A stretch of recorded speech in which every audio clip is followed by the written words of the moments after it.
Hey, what's up guys, it's Marf and welcome back to another Asphalt 9 video. Today I have gameplay of the Corvette C7R in its multiplayer trial series that is going on right now, and I believe it's lasting for another 4 days or so, and so I recommend you go ahead and play that so you can get a feel for this car and decide whether or not you will like to spend tokens on it in its Grand Prix. And yeah, let me know how that's going, by the way.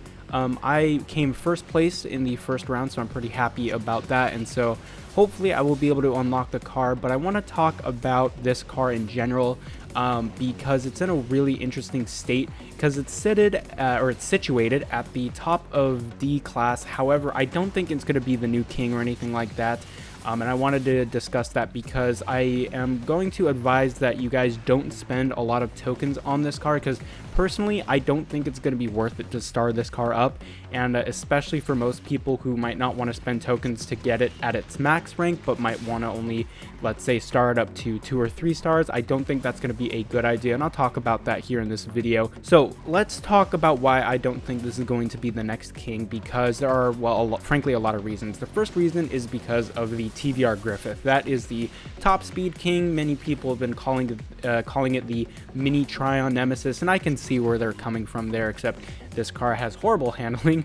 But yeah, that's really how the TVR is sort of treated. And if you go ahead nowadays and look at the competition or the weekly competitions, it's pretty much all stacked with TVR Griffiths, because if you're a really good driver and you know how the handling works on the TVR Griffith and you're good at nitro management, the top speed really puts this car as basically the king of D class, because it's just so much faster than really any other car in its class.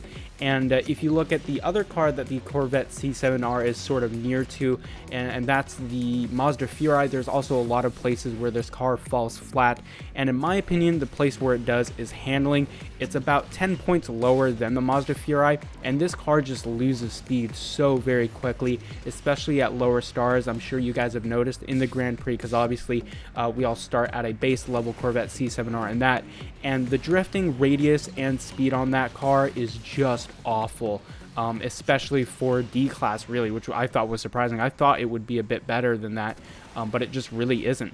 And taking corners just drops your speed almost down to 110 miles per hour, which is what you would expect at like the super low level D class cars, and even cars like the SRT8 at the very low end of C class. So this car's handling, in my opinion, makes it just awful and not very good. And again, I know some people are really good at making sure that they don't need to drift around corners, using things like wall riding and perfect nitros to get around corners with top speed.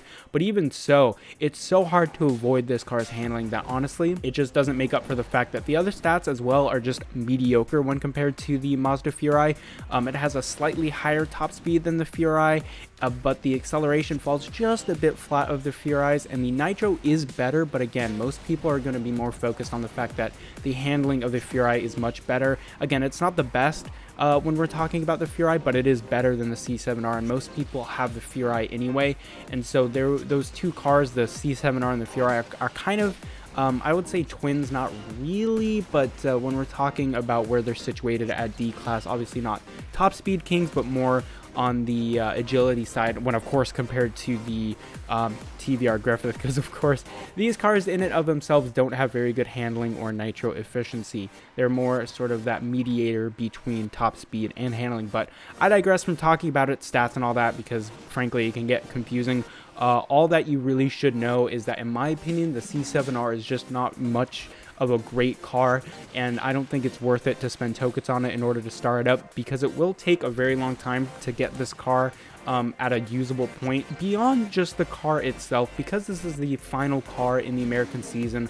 Obviously we're expecting the next season to launch when the SSC Tuatara event is over and the season passes ended and all of that sort of stuff, and we all have pretty high hopes that the next season is going to be a McLaren season. And so I know a lot of people are going to be more excited for a McLaren car instead of this C7R Corvette, because frankly we have enough Corvettes in my opinion. But regardless of that, again, I just don't recommend spending any tokens on this car, because not only is it not that good, it's also very close to the next season, and I think you guys will get a lot more mileage out of your tokens if you just wait for the next season. And of course I know a lot of people, including myself, dumped a whole lot of tokens into the Tuatara and didn't get anything. So yeah, don't spend tokens on this car because frankly it's just not a king and it's not really worth it, and especially because it will take a lot of tokens anyway to get it at its max rank, and so it you know, beyond just going to 2 or 3 stars, I really don't think it's going to be that worth it. But yeah, let me know what your guys' thoughts are on the C7R. How are you doing in the Grand Prix, and